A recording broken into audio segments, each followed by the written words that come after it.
मैं इस वार्ता को शुरू करने से पहले चुनाव आयोग की तरफ से और आपके माध्यम से सर्वप्रथम हरियाणा और जम्मू कश्मीर के सभी मतदाताओं को, वोटर्स को चुनाव में बहुत ही सशक्त, दमदार पार्टिसिपेशन के लिए मुबारकबाद देना चाहता हूं, धन्यवाद करना चाहता हूं। जम्मू कश्मीर की आवाम ने जमहूरियत के जश्न को ऐतिहासिक बना दिया।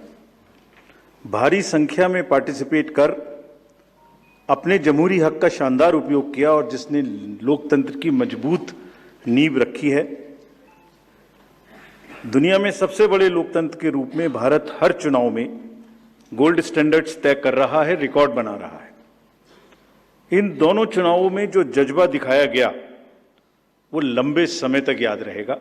आप सबको वो पिक्चर्स, वो माहौल निश्चित रूप से याद रहेगा। जम्मू कश्मीर की आवाम ने जमहूरियत के जश्न में लोकसभा चुनावों में जो बुनियाद बनाई थी, उस पर एक बहुत ही सशक्त इमारत असेंबली इलेक्शंस में लिखी है और इस जनादेश ने नई आशाएं और उम्मीदों को संचार दिया है। Now it is over to the people of J&K to take this democratic journey forward. और हम एक नया गोल्ड स्टैंडर्ड और सेट कर रहे हैं। Just to remind you, just to recall, चुनाव घोषणा के समय ही हम अपना इरादा घोषित करने लगे हैं। हम अपनी विल और इंटेंट को पहले बताते हैं और उसे पूरा करके दिखाते हैं। Just to take you down the memory lane, Lok Sabha के चुनाव के समय, अनाउंसमेंट के समय हमने वादा किया था कि हम 4M की चुनौतियों से निपटेंगे और हिंसा, पुनर्मतदान, धन और सोशल मीडिया के दुरुपयोग की अनुमति नहीं देंगे। और आप सब जानते हैं कि हमने वो करके दिखाया। भारत के चुनावों की गोल्ड स्टैंडर्ड्स की कड़ी में हम एक और नया अध्याय लिख रहे हैं। इसी को आगे बढ़ाते हुए J&K अनाउंसमेंट के समय अगर मैं आपको फिर से याद दिलाऊं कि चुनाव से पहले किस प्रकार की थ्रेट्स थीं, आतंकी हमले बढ़ रहे थे। लोग, आप सब लोगों में से बहुत लोग ये भी पूछ रहे थे कि पता नहीं चुनाव आयोग J&K में चुनाव कराएगा कि नहीं कराएगा। और 16 अगस्त को जब चुनाव की घोषणा का समय था, तो इसी प्लेनरी हॉल में हमने अप फ्रंट और बोल्ड वादा किया था। और मुझे याद है मैंने कहा था कि जमहूरियत के जश्न में आपकी शिरकत दुनिया देखेगी नापाक इरादों की शिकस्त की कहानी। और वो कहानी आपने सबने देखी और वो कहानी पूरे वर्ल्ड ने देखी। चुनाव को इंड्यूसमेंट फ्री बनाया गया और जहां J&K में चुनाव कराने का विषय होता था, वहां सीजर्स में 130 करोड़ रुपए के सीजर्स हुए, which is 100 times more then 2014 elections. तो पहले ये बात भी नहीं होती थी कि सीजर्स भी करना है, इस पावर को रोकना भी है। Similarly in Haryana, seizures were to the tune of around 75 crore, 4 times more than 2019 elections. इन दोनों राज्यों के चुनावों में भी नील रीपोल रहे। There was not even a single repoll in both the states, including the state of Jammu Kashmir. कोई वायलेंस नहीं हुई, zero violence, including the state of Jammu Kashmir. एक भी लाठी नहीं चली, एक भी गोली नहीं चली। आप सब इस बात के गवाह हैं। आपने देखे शिकस्त के नजारे। And let us give an ovation to the voters of Jammu Kashmir and Haryana. चुनाव दर चुनाव घटती हुई हिंसा, बढ़ती भागीदारी, रिकॉर्ड सीजर्स, मतदाता बिल्कुल स्पष्ट संदेश दे रहे हैं that they have full belief, they are very participate in the electoral process। लेकिन कोई बात नहीं, फिर भी अगर मुझे याद आए तो कुछ तो लोग कहेंगे लोगों का काम है कहना। हम उसके बिना चिंता किए आगे बढ़ते हैं, अपना काम सशक्त तरीके से करते हैं, आपको विश्वास दिलाते हैं। So friends, now we come to Maharashtra and Jharkhand, जहां पर अब उत्सव का समय है। हाल ही में हमने झारखंड और महाराष्ट्र में विजिट की थी और वहाँ पर political parties, DOs, SPs, IGs, commissioners, enforcement agency सबके साथ बैठक की थी और पूरे व्यवस्था को समझा और उसका रिव्यू किया था। So before we come to the schedule, let me share some basic information about these two states with you. Total districts in Maharashtra 36 with 288 assembly constituencies, of which 234 are general and scheduled tribes constituencies 25 and SC constituencies 29. Term of the Assembly of the Maharashtra is ending on 26 November 2024. If we talk about the number of electors in Maharashtra, they are 9.63 crores, 4.97 crores male and 4.66 crores female voters. Young voters की संख्या जिस पे काफी जोर दिया गया था SSR में 1.85 crores और उसमें से 20.93 lakhs are first time voters of 18 to 19 age group. If we tell you about the polling stations in Maharashtra, there are total 1,186 polling stations and at 52,789 locations. Urban being 42,604 and rural being 57,582.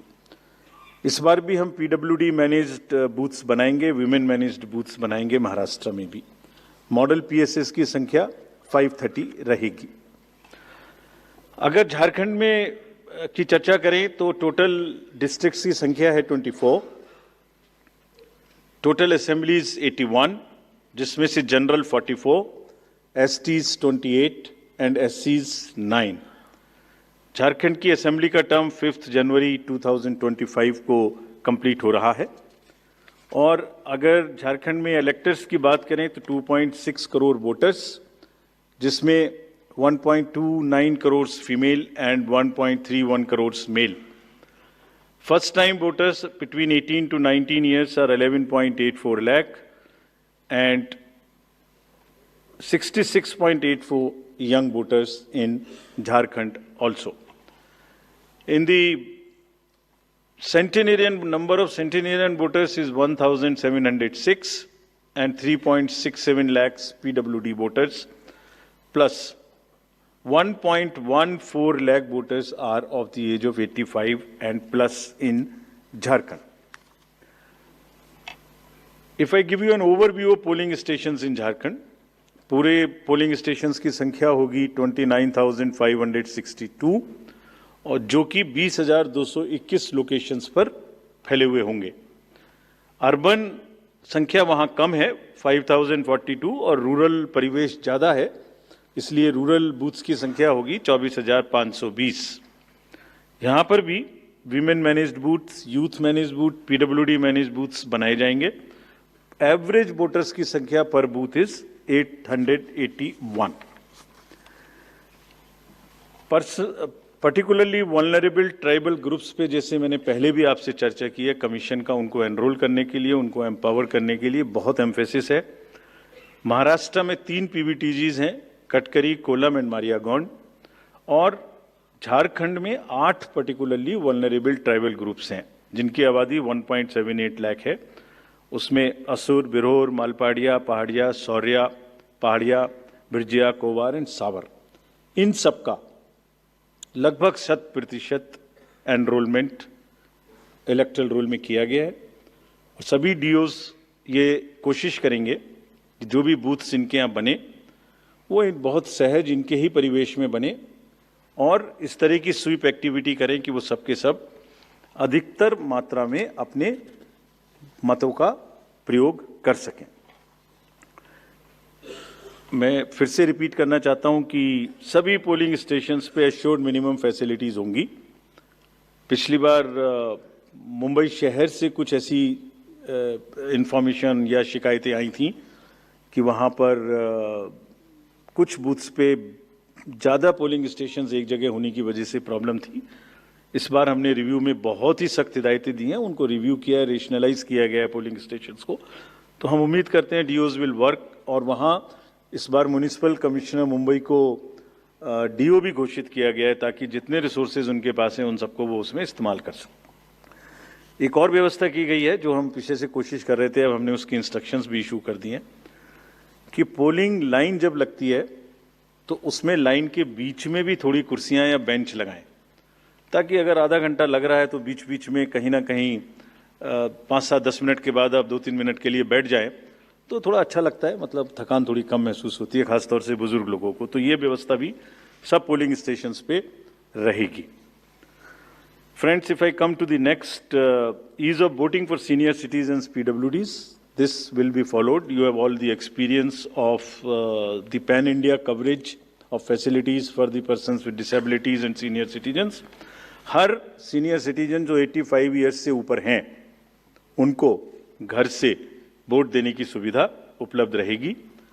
Form 12D वितरित किए जाएंगे सबको, और जो भी उसको भर के देते हैं उनके पास में हमारी टीम वोट लेने जाएगी और जाने के समय में सभी कैंडिडेट्स को लिखित में उस रूट चार्ट का और उस जगह की सूचना देगी, ताकि वो साथ में एकम्पनी कर सकें और उनको ऐसा महसूस ना हो कि किसी के घर पर किसी ने प्राइवेसी ऑफ द वोट को नहीं मेंटेन किया। They are entitled, they are welcome to participate and go along with the polling parties to the houses of the senior citizens and PWDs। और पूरी जो व्यवस्था है उसकी videography of course goes without saying will be done, so that there is a full proof record. वैसे भी पूरे चुनाव में आप जानते हैं कि कोई भी प्रक्रिया ऐसी नहीं है जिसमें वीडियोग्राफी ना होती हो, जिसका रिकॉर्ड ना रखा हो, सो दैट जहां पर कैंडिडेट्स पार्टिसिपेट ना करते हो और जहां पर वीडियोग्राफी ना होती हो। So every process of this can always be checked and scene.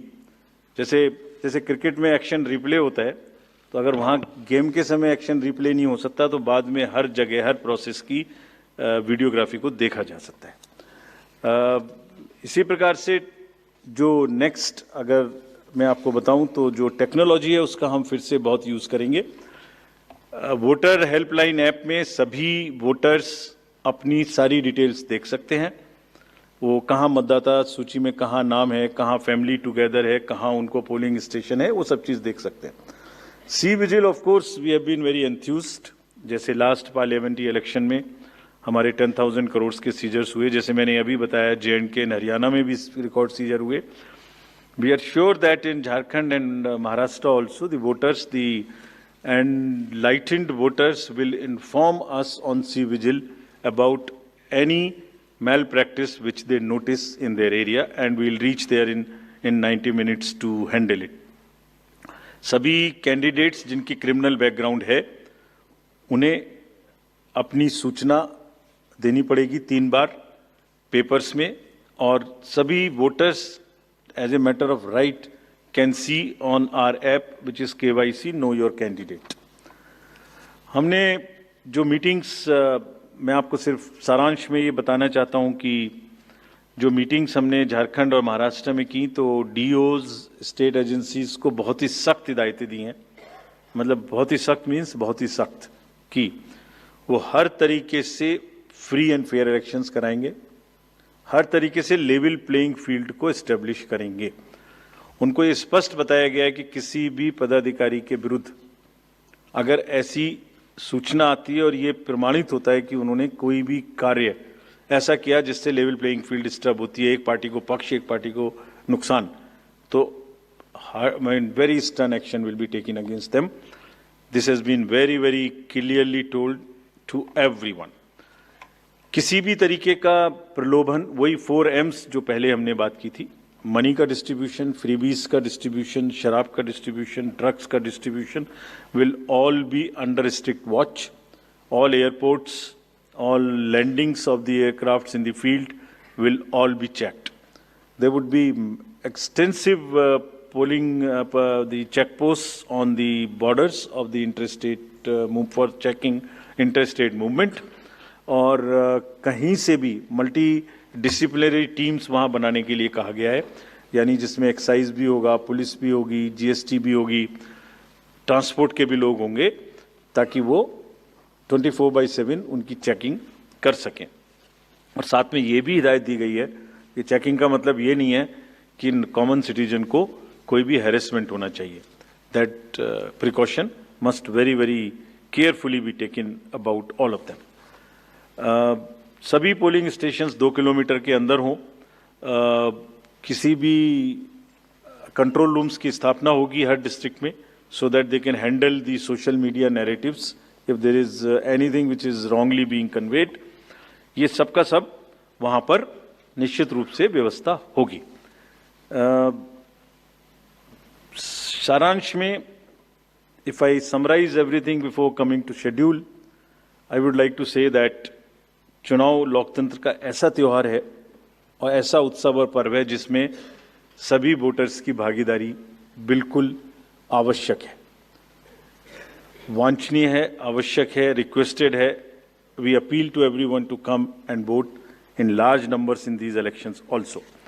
साथ ही सभी राजनीतिक दल, सभी कैंडिडेट्स से भी अनुरोध है कि पूरे नियमों का पालन करते हुए कैंपेनिंग के दौरान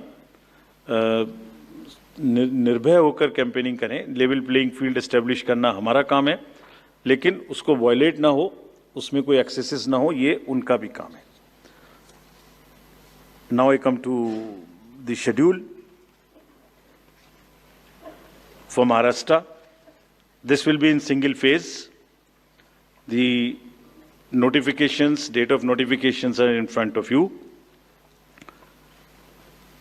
22nd October would be date of notification. Last date of making nomination would be 29th October. Scrutiny on 30th October. And last date for withdrawal 4th, and date of poll in Maharashtra would be 20th 11. Counting would be on 23rd 11 24, and you will notice that date of poll is Wednesday. This is deliberately, which lot of scheduling, whatever goes into scheduling, we have tried that it is midday so that issue of urban apathy is handled. And in case of urban apathy, we are really very concerned. We want to make appeal through you to all our esteemed voters in the urban areas to please come and vote. It's not a healthy trend which is reflected. If I give you a brief of what is happening across the elections in the urban apathy, we will share this slide with you. If you look at various states, you look at Gurgaon, you look at Faridabad recently. Last elections, you look at Jubilee Hills, Hyderabad. You look at Bangalore South. You look at Gujarat, Gandhigram, Kolaba, Mumbai City, Pune, Thane, all are much below the state averages of each state. We will be conducting a special meeting of the municipal commissioners and DOs within a week's time to appeal again to do whatever we can do to motivate the voters in the urban areas, but the trends are really not good. If I show you the Lok Sabha, that was the Lok Sabha. If I show you legislative assemblies, see the lowest. The Kolaba was just 40%. 62 of 64 urban ACs in Maharashtra were less than the state average in 2019. So was the case in the parliamentary elections 2024 also. And just to give you a contrast, if you compare, so what was the situation in Lok Sabha in Kalyan was 50%, Mumbai South 50, Mumbai North, Thane, Pune, Mumbai South, everything 53%.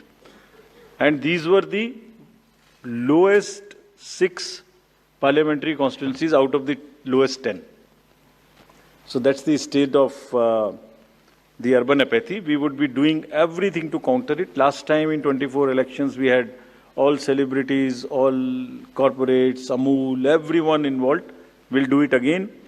And we'll also, at this point, emphasize that this contrasts with a very positive trend in the constituencies like Doda, 72%, Riyasi, 74%, Punch, 74%, Rajouri, 71%. If they can go 70 plus, Kolaba can also go 40 plus. In 24 Lok Sabha elections, Bastar was 68%, 69%. Gadchiroli, Manipur, states after state, tough areas.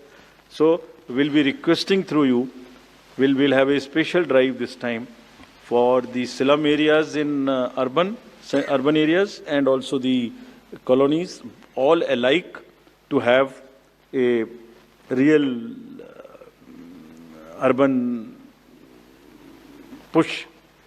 I do not want to name specific thing, but there are booths in Faridabad and Gurgaon in the recently held elections, and they are the poshest places where voting has been around 20%. So again, we will be doing a lot of work on this to do whatever we can do to attract the urban voters. Now, friends, coming to Jharkhand. Jharkhand एक बहुत ही समृद्ध state है, बहुत ही उसकी विरासत है, और वहाँ पर हम फिर से अपील करेंगे कि सब वोटर्स अधिक से अधिक मात्रा में वोट दें. Schedule would be like this. Jharkhand would be in 2 phases. The date of poll, first phase would be on, date of poll would be on 13th November, and the second phase would be along with Maharashtra on 20th November. So the date of issue of notification for Jharkhand phase 1 would be 18th, and for phase 2 would be 22nd along with Maharashtra. Nominations for phase 1 would be till 25th of October, and for phase 2, 29th. This slide we will share with everyone. And date of poll would be 13th November and 20th November, both Wednesdays. And date of counting would be 23rd 11, that is Saturday. With this, we end our presentation with the request that through you, that all the voters of Jharkhand and Maharashtra कृपया बाहर आइए, कृपया vote करिए.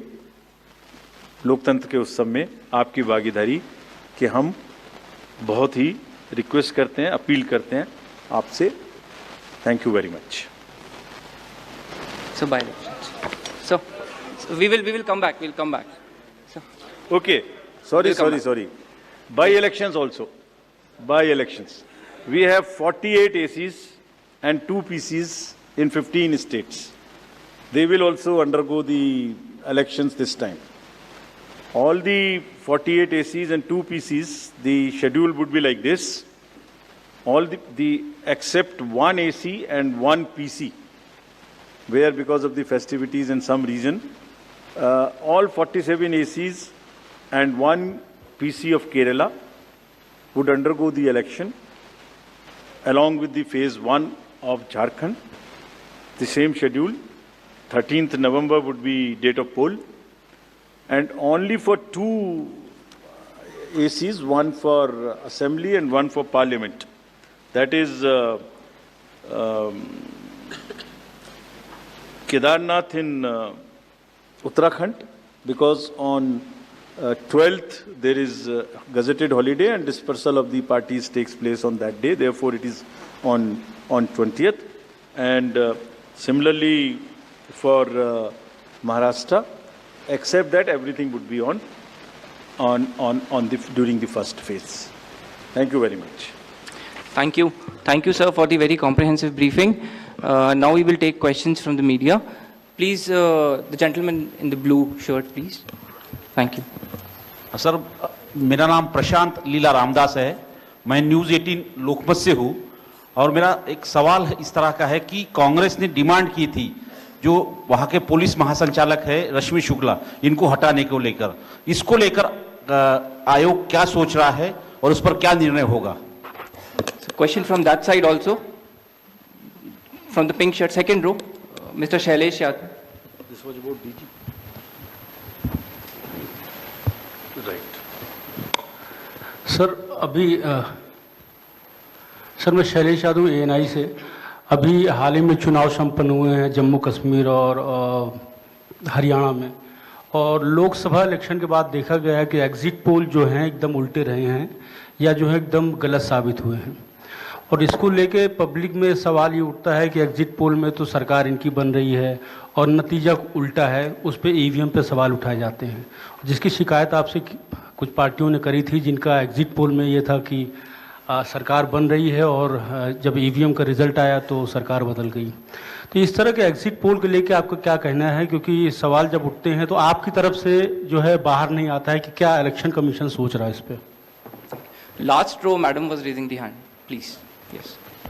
So just wanted a clarification for the assembly constituencies and parliamentary constituency by polls. So it's Wayanad and Nanded, the two parliamentary constituencies voting, right? Yes. Yes, yes. There is a EP. There is a EP pending. Yeah. Gentleman in the, yes, please. Sir I am Sandeep Rajgolkar from TV9 Marathi. मेरा सवाल ये है, जो अभी जो सरकार में जो पॉलिटिकल पार्टीज है उनको अब मिले, अपोजिशन को भी मिले, उन्होंने मांग की थी, जो पार्टी अभी सरकार में है उन्होंने मांग की थी कि एक फेज में ही वोटिंग हो, और अपोजिशन ने तब टीका पर की थी उन पर कि 2 या 3 फेज में होना चाहिए। तो उनकी मांग थी इसलिए किया क्योंकि छोटा हो के भी झारखंड में वहाँ पे 2 फेज है और महाराष्ट्र में 1 ही फेज है। We have gentlemen in the first row, please. Good evening sir. सामने सर। या मोहित दुबे न्यूज़ नेशन से हूं सर। मेरा सवाल ये है कि ईवीएम को लेके पहले भी आपने बयान दिया है, लेकिन एक बार फिर से ईवीएम को लेके शिकायतें विपक्षी दलों ने हरियाणा को लेके की है, बैटरी को लेके शिकायत की गई है। तो आप हमेशा ये कहते रहे कि निष्पक्षता के साथ हम चुनाव करवाते रहें, तो ऐसे लोगों को आप क्या जवाब देंगे, ऐसे लोगों को आप क्या कहेंगे जो ईवीएम को लेके आपसे शिकायत करते हैं और इस बार बैटरी को लेके शिकायत की गई है? तो पहले इतने प्रश्न जवाब दे देता हूँ। पहला प्रश्न था डीजी महाराष्ट्र के बारे में। सो डीजी's appointment in any state is governed by the procedure where the name of the senior most officers are sent to the UPSC. UPSC selects the person, and there is a Honorable Supreme Court decision on this in Prakash Singh's case. The entire issue of this will be handled as per the legal pronouncements governing the subject.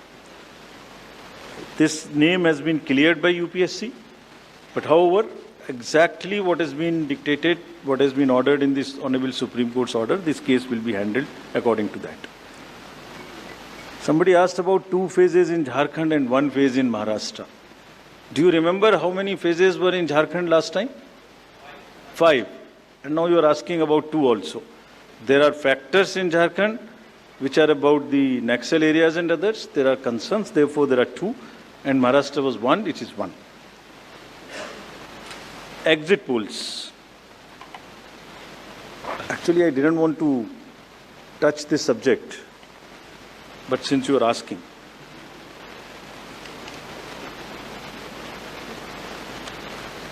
Exit polls के आने की वजह से, exit polls के एक expectation set करने की वजह से एक बहुत बड़ा, लेट मी एक्सप्लेन, एक बहुत बड़ा डिस्टॉर्शन पैदा हो रहा है। ये आप सब लोग यहाँ हैं, ये एक आत्मचिंतन का और आत्ममंथन का भी विषय है प्रेस के लिए, खासतौर से इलेक्ट्रॉनिक मीडिया के लिए।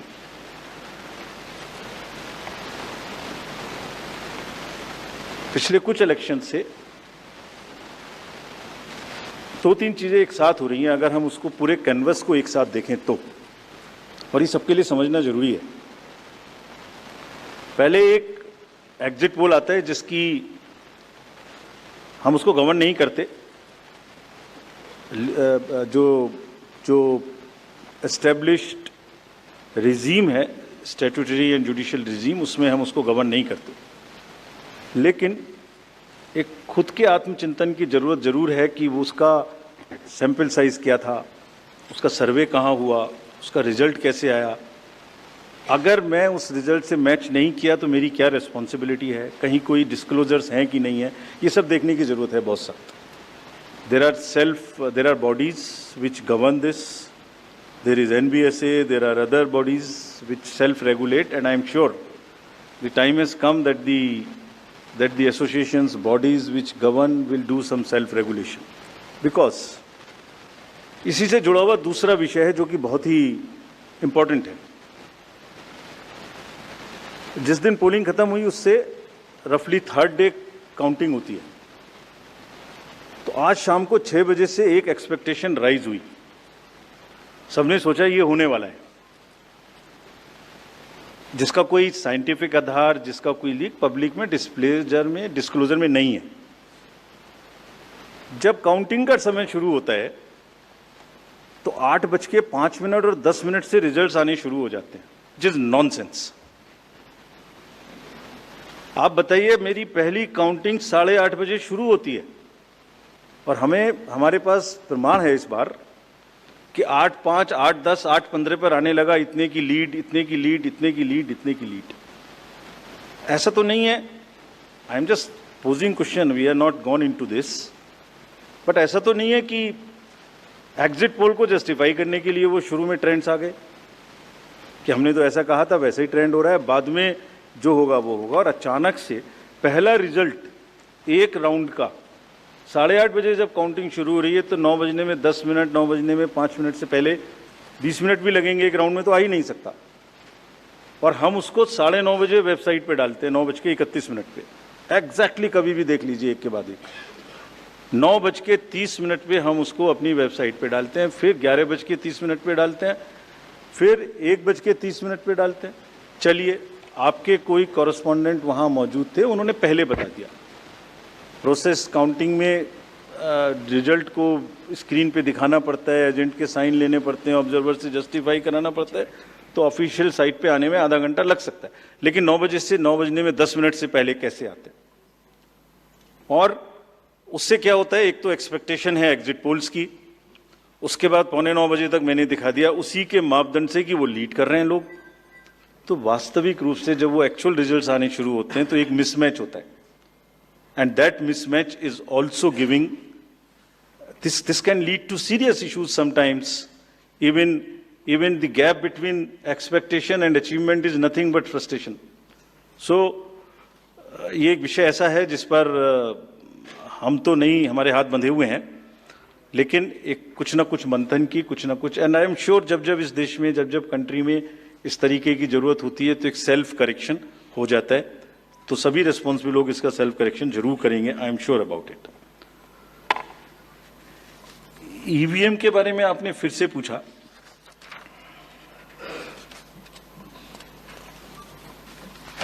बहुत बार मैं बता चुका हूं आपको, थोड़ा समय लगेगा तो फिर से बता देता हूं। 6 महीने, लगभग 5-6 महीने फर्स्ट एफएलसी शुरू होती है ईवीएम की। मैं 2 बात बता रहा हूं, बस मोटी सी 2 बात, बाकी सब आपको मालूम है। वो टेम्पर नहीं हो सकती, उसमें कोई कनेक्शन नहीं हो सकता। अभी लोग पूछते हैं जब पेजर से उड़ा देते हैं तो ईवीएम को कैसे हैक नहीं कर सकते, ये भी पूछते हैं। जब कोई किसी कंट्री में पेजर से उड़ा दिया तो ईवीएम हैक हो जाएगी। अरे भाई, पेजर कनेक्टेड होता है, ईवीएम कनेक्टेड नहीं होती। एनीवे, 2 बात मोटी मैं आपको बताता हूं, बहुत मोटी। 5-6 महीने पहले एफएलसी होती है, first level checking of the EVMs, और मेरे पास में एक पूरा रिकॉर्ड है। ये हम जो भी ईवीएम की शिकायतें बाय द वे आई हैं, वो हमारे पास 20 शिकायतें आई हैं। हर 20 शिकायत का हम इंडिविजुअल जवाब देंगे, फैक्ट बाय फैक्ट। सो इसमें कोई डाउट नहीं है। We will convey to each candidate to assure, this is our duty. Actually हमारी ड्यूटी है कि अगर कैंडिडेट ये पूछ रहे हैं कि आप बताइए, तो हम उन्हें बताएंगे, निश्चित रूप से बताएंगे, लिख के बताएंगे, पूरा डिटेल्ड बताएंगे और जल्दी ही बताएंगे। तो I am not going into individual cases, और उन सबको पब्लिश भी कर देंगे ताकि आप सबको भी पता लग जाए। But first level checking, randomization, second randomization, storage में रखना, स्टोरेज से बाहर निकालना, कमीशनिंग करना, कमीशनिंग के बाद वापिस स्टोरेज में रखना, फिर उसको पोलिंग डिस्पर्सल के दिन ले जाना, फिर उसको बूथ पे पहुंचाना, बूथ पे पूरा दिन वोटिंग कराना, फिर सील करना, फिर वापस स्टोरेज में रखना, फिर काउंटिंग के दिन निकालना, फिर पूरे दिन दिखाना। इसमें हर समय पर पॉलिटिकल पार्टी या उस कैंडिडेट या उसका एजेंट मौजूद रहते हैं। जब मशीन में कमीशनिंग होती है उस दिन उसमें बैटरी डाली जाती है। पहले आया था, पहले और बहुत सारी चीजें आई थी कि वो हैक हो सकती है, उसका वोट इधर डाला तो इधर जा सकता है, कुछ हो सकता है। ये पहली बार आया, अब हम ये भी सोच रहे हैं कि इससे अगला क्या आएगा, हम नहीं समझ पा रहे इससे अगला क्या आएगा, बट लगता है अगला भी कुछ आएगा, रुकेगा नहीं। मतलब कितनी बार। एनीवे, कमीशनिंग बहुत जरूरी है समझना। वोटिंग से करीब करीब 5 या 6 दिन पहले कमीशनिंग होती है। 5-6 दिन पहले उस दिन मशीन में सिंबल पड़ते हैं। तो अब मशीन में अभी तक नई बैटरी उस दिन एक डाली जाती है और सील करके उस बैटरी पे भी कैंडिडेट के एजेंट्स के दस्तखत होते हैं। छोड़िए, मशीन पे तो होंगे ही होंगे, हमें भी नहीं पता, हमने भी पता नहीं कब बनाया था ये नियम, हमारे काम आ रहा है अभी कि वो बैटरी पर भी एजेंट के दस्तखत होंगे। और अब कमीशनिंग के बाद, क्योंकि 5 ही दिन बचे हैं और इसमें सिंबल लोड हो चुके हैं, ये उनके सामने में स्ट्रांग रूम में जाएगी, डबल लॉक लगेगा, 3 लेयर की सिक्योरिटी रहेगी, 3 लेयर की, जिसमें सीएपीएफ भी शामिल होगी, मस्ट है। ऑब्जर्वर होंगे।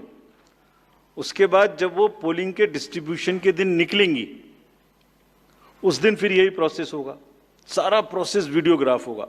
यानी वीडियोग्राफ होने के बाद फिर वो फील्ड में पहुंचेंगे, सेक्टर मजिस्ट्रेट साथ में रहेंगे, फिर कैंडिडेट के एजेंट साथ में रहेंगे, फिर वहां पहुंचेगी, फिर कहेंगे भाई देख लो इसको, सब ठीक है, जो आपको नंबर दिया, हाँ, और उसके नंबर भी सबसे शेयर किए जाएंगे, इस नंबर की मशीन इस बूथ पे जाएगी।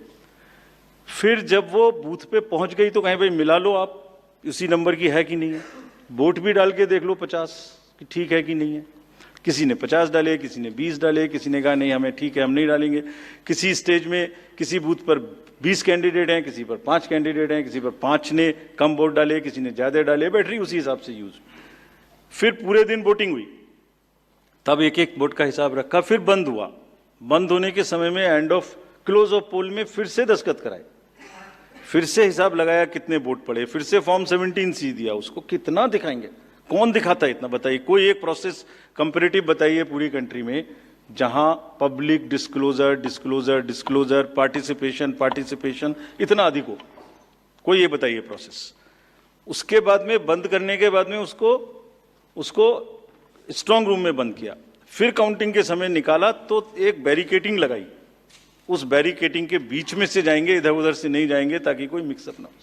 अच्छा, मिक्सअप कैसे होगा, वो नंबर हमने आपको दिया हुआ है।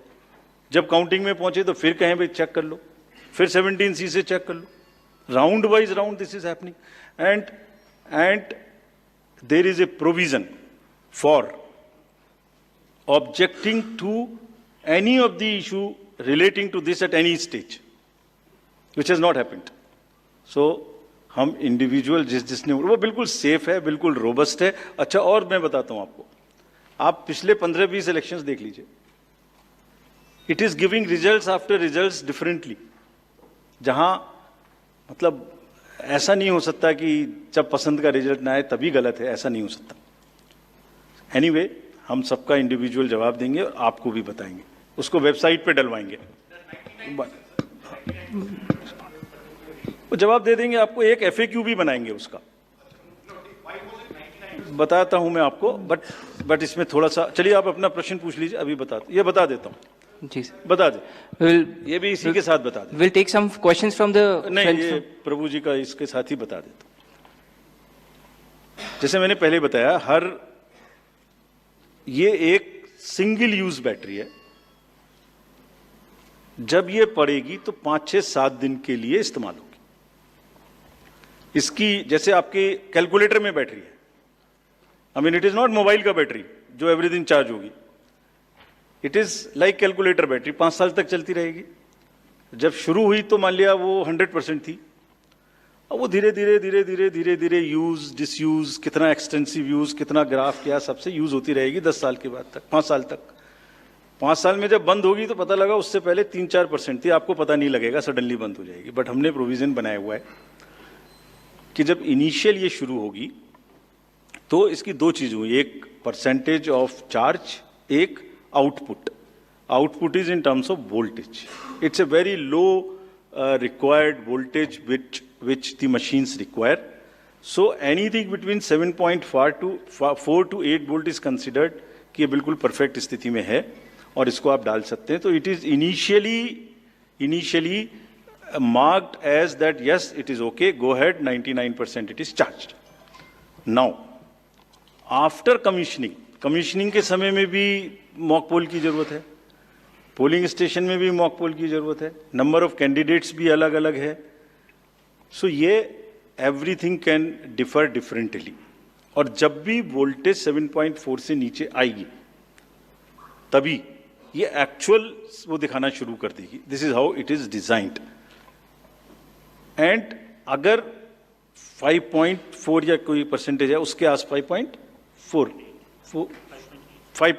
जब 5.8 पर आएगी तो ये सिग्नल देगी जैसे गाड़ी सिग्नल देती है येलो बटन दबा के कि अब ये बंद होने वाली है, so please replace. This is what it is. But for general, जिससे कि टेक्निकल लोग भी इसका एग्जामिन कर सकें, आप लोग भी जान सकें, हम इसका एक बिल्कुल डिटेल बना के, जितना मैंने बताया इससे भी ज़्यादा विस्तार में, इसको FAQ में डालेंगे। और जो भी सदस्य गणों ने, जो कंटेस्टिंग कैंडिडेट्स ने हमसे पूछा है और जो पार्टीज़ ने हमसे पूछा है, उनका हम बहुत इज्जत के साथ, बहुत सम्मान के साथ पूरा जवाब देंगे। और जैसे जैसे आरओज अपना अपना जवाब दे देंगे, we have asked all ROs 20 कि आप सब डॉक्यूमेंट करिए, सब बताइए कि कब कमीशनिंग हुई, सब बताइए कौन कौन साथ में था, पूरा डिटेल विस्तार बनाइए, पूरी प्रोसेस एंड टू एंड। और बनाने के बाद माननीय कैंडिडेट को आप जवाब दीजिए। दिस इज योर ड्यूटी इन लोकतंत्र। अगर कोई पूछ रहा है तो आप जवाब दें, हम उसका जवाब देंगे। और जवाब देने के बाद कंपाइल करके हम आपको भी सबको बताएंगे, इसको बताएंगे। Thank you. We will take one question from sir, media friend from Maharashtra also with us, sir. Gentleman in the third row, please. A few more last round.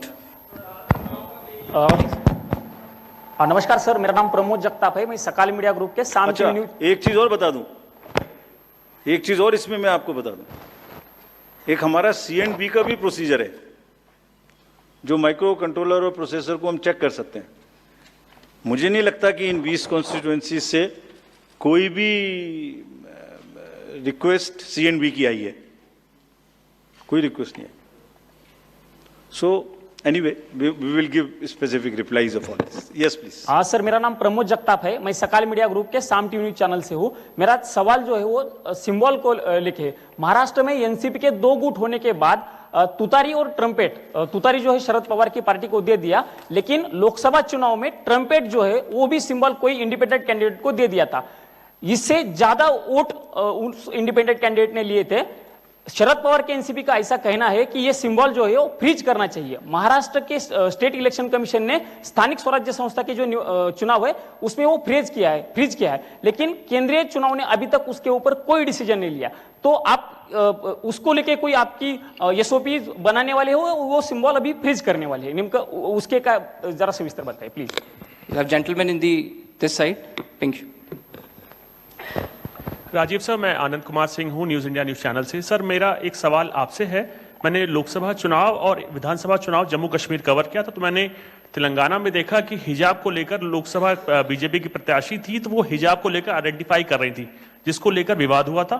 और ऐसा ही जम्मू कश्मीर में भी हुआ, किश्तवाड़ से शगुन परिहार को उम्मीदवार थी बीजेपी की, तो वो भी हिजाब उठाकर शक्ल देखने को लेकर, आइडेंटिटी को लेकर देखना चाहते, जिसको लेकर विवाद हुआ था। दिल्ली बीजेपी ने आपको लिखा है कि इसको लेकर एक एसओपी बनाई जाए जिसमें आइडेंटिटी क्लियर हो सके। तो मेरा सवाल आपसे सीधा ये है कि डेमोक्रेटिक राइट या कल्चरल राइट, आप किसको आगे रखेंगे? Yes please to the gentleman. जी सर, एक सवाल ये भी था कि आपने एक करके we will go by please. Rajiv sir, अभी जो आपने चुनावों की तारीखों का ऐलान किया है, लेकिन उसमें कुछ ऐसी सीट्स हैं विधानसभा जहां पर उपचुनाव होना था या लोकसभा, जिन पर नहीं ऐलान किया गया। वो कौन कौन? सब पर सर, यूपी की 10 सीटें थी। 10 की 10 होंगी। 9 किया है। Basirhat is under the election petition. There is an election petition in Basirhat, so that is one case। 10 सीटें थी ना sir. Milkipur also is under election petition। so let me say it that way, जहां इलेक्शन पेटिशन नहीं है वहां सब में हो रहा है, ठीक है, वो दे देंगे। वो 2 तो मैंने बताई दी आपको। चलिए, let us go orderly। Yeah, please follow a system। Thank you। One, gentleman in two more this row, green। 2 last questions please। Sir, this is Nishant Azad from Organizer English Weekly. My question is that misuse of AI and deepfakes is increasing. So, what are the steps Election Commission is taking to deal with this issue? Good question. Sir अभी मुंबई जैसे बड़े शहर में जिस तरीके से दिन दहाड़े मर्डर हुआ, महाराष्ट्र में जिस तरह से लगातार घटनाएं बढ़ी हैं अपराध की, इसको लेकर बहुत ज्यादा चिंताएं हैं, बहुत सारी बैठकें भी हुई हैं। इसको लेकर किस तरीके से चुनाव आयोग ने इससे पहले हालांकि बैठक की थी, अब किस तरह से तैयारियां की जा रही हैं ताकि खास करके शहरी इलाकों में जहां पर आप वोटिंग परसेंटेज वैसे भी कम देख रहे हैं, बांद्रा का इलाका हो, जुहू वर्सोवा, कैसे लोगों में कानून और व्यवस्था के लिए लोगों के मन में विश्वास पैदा करेंगे ताकि लोग वोटिंग के लिए ज्यादा से ज्यादा निकलें? Thank you. So we will take one more question, sir. Let him answer. Let him answer. Let me answer these questions first. About this symbol, first question is about the symbol of the NCP. NCP का जो symbol है, man blowing turi. So उसमें हमारे पास में 2 request आई थी NCP SP से. एक तो ये आई थी कि उनको जब हमने रिकॉग्नाइज कर लिया है जे स्टेट पार्टी, तो उन्हें हम कंट्रीब्यूशंस रिसीव करने की भी स्वीकृति दें. और दूसरी रिक्वेस्ट आई थी कि उनको जो उनका सिंबल है वो प्रोमिनेंट नहीं है, वो जब वोटिंग मशीन के बैलेट यूनिट के अंदर में छोटा दिखाई देता है, तो उसका रेशियो ऐसे चेंज कर दीजिए कि वो स्पष्ट से मैन ब्लोइंग तुरी दिखाई देने लगे. और दूसरी रिक्वेस्ट एक और भी साथ में थी कि उस जैसा एक कोई ट्रम्पेट है उसको हटा दीजिए. 3 रिक्वेस्ट थी. पहली रिक्वेस्ट हमने उनकी मान ली. हमने उन्हें उसी दिन ऑथराइज कर दिया था कि आप ड्यूली कंट्रीब्यूशंस ले सकते हैं, subject to the disclosures which every political party has to do. Secondly, हमने उनको लिखित में ये भी छूट दी थी कि आप खुद हमें बताइए कि आप अपने सिंबल को, मैन ब्लोइंग तुरी को किस तरीके से बैलेट यूनिट में दिखाना चाहेंगे. तो उन्होंने कहा था हम इस तरह से दिखाना चाहेंगे. 1-2 चॉइस दी थी, जो उनकी पहली चॉइस थी वो हमने मान ली. इस इलेक्शन में उनका सिंबल वुड भी ज्यादा दिखाई देगा, मतलब प्रोमिनेंटली दिखाई देगा. तीसरी रिक्वेस्ट थी, वो एक ट्रम्पेट है इस टाइप की, जो कि मैन ब्लोइंग तुरा से बिल्कुल डिफरेंट है. तो कमीशन ने उसी दिन बताया था कि वो उससे डिस्टर्ब नहीं करता है. So all the 3 have been accepted. That is 1. All AI and deep fakes, this is a very, very contextual question. This is disturbing all the elections world over. I have said it earlier also. It's a very serious issue. हमने इसके लिए 2-3 चीजें की हैं, और आपने अगर 24 parliamentary election में देखा होगा, ऐसी घटनाएं हम रोक पाने में सक्षम हुए थे कि किसी की फोटो किसी के साथ लगा दी, किसी की आवाज किसी के साथ मिला दी. इस तरीके के बहुत पॉसिबल AI रिलेटेड न्यूसेंस हो सकती थी. We were able to control it essentially through the control rooms which have been set up, social media teams which have been set up in all the districts I am saying, and in police headquarters, to monitor continuously anything which is fake and take corrective action immediately. This has led to, in some cases, takedown, some cases blockade, and in some cases even criminal action wherever it was warranted. कुछ लोग हैं जो अभी भी एकदम झूठ narrative किसी ना किसी तरीके से चलाते हैं. हम उसको अभी तक हमने कुछ नहीं किया है. अभी तक हमने उसको ये सोच के रखा हुआ है कि लोग खुद देख के समझ जाएंगे कि ये झूठ है. इसलिए we are going absolutely slow, but it has not cross the red line. The day it crosses red line, they will also be taken. Identity, democratic identification versus cultural identity. This has conduct of election rules. Section 35. Rule 35 specifically mentions about the identification of electors, and also 34 mentions about facilities for women electors. Exactly in दो provisions के तहत identification का कार्य जो कि rules में provided है उसी हिसाब से किया जाएगा, but with full regard and respect to the cultural aspects of the entire issue, which are prevalent in many states, which are prevalent in Rajasthan, which are prevalent in many, many parts of the country. That will be according to the rule position and also the fullest possible respect to the cultural milieu of that particular area. Violence in elections. We, after the MCC declaration, we will make it extremely clear to the police authorities, the state civil authorities in a particular state which you are mentioning, that violence of any kind and the crime of this nature which has a political overtones would be absolutely a no-go area for the commission. ये उनको सख्त हिदायत, हम immediately ये पहले से ही सोच के बैठे हैं कि जैसे ही हम इलेक्शन, अभी तक हमारा रोल नहीं था, जैसे ही अब ये एमसीसी लागू है, we will have a very strict view on this and we will direct everyone that किसी भी तरीके की violence और किसी भी तरीके का crime, especially against any political person, should not happen, should not repeat, should not happen. We have not allowed it to happen in Haryana, J&K, state after state. We are sure that it will not happen. Thank you very much. Thank you. Thank you, sir, for the comprehensive briefing. Thank you, friends, for joining us today. There's a high tea outside. Please join us. We have shared all the details along with the presentation and press note with our media friends in their WhatsApp group. They will also be uploaded on our website. Thank you.